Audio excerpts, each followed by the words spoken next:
السلام عليكم ورحمة الله وبركاته، أهلا بيكم كل متابعيني، يا رب تكونوا كلكم بألف خير. ما تنسوش تسموا بالله وتصلوا على رسول في التعليقات، اللهم صل وسلم وبارك عليك يا حبيبي يا رسول الله.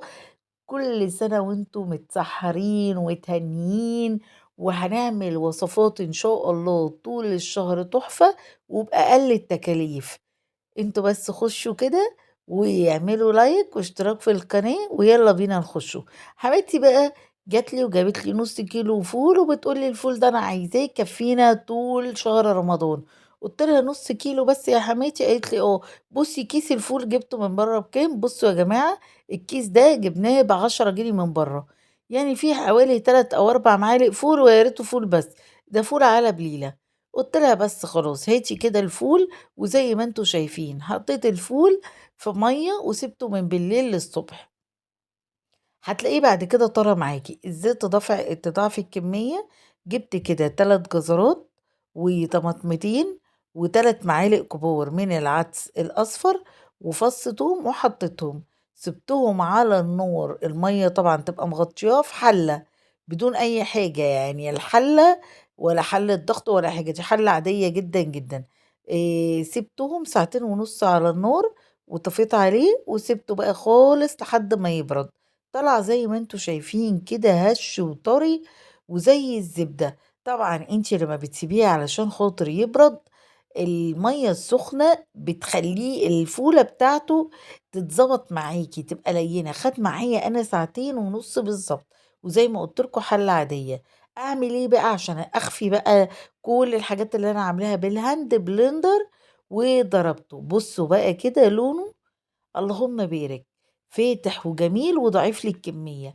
انا كده لما حاجة استخدمه هستخدمه بدون بقى هراسة، بدون ما اعمل اي حاجة.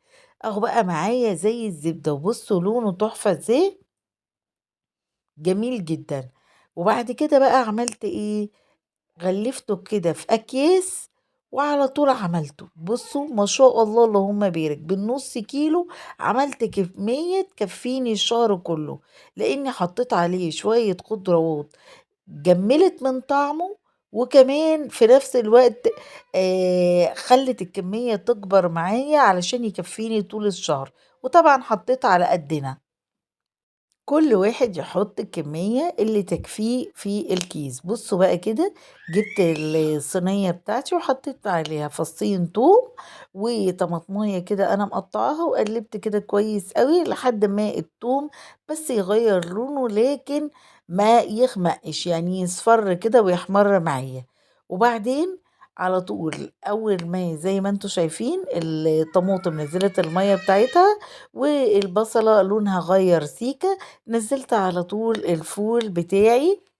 بصوا طبعا انا عملته ودخلته الفريزر عشان كان كده جامد شوية. بعد ما عملت اللي حمرت التومة مع الطماطمايه ونزلت فيها بالكيس، نزلت عليها كده برشة من الملح ورشة من الكمون، ويلا بقى حطيت كده معلقة من الزبدة، وعلشان خاطر اعمل كده بيض اومليت جنب الفول.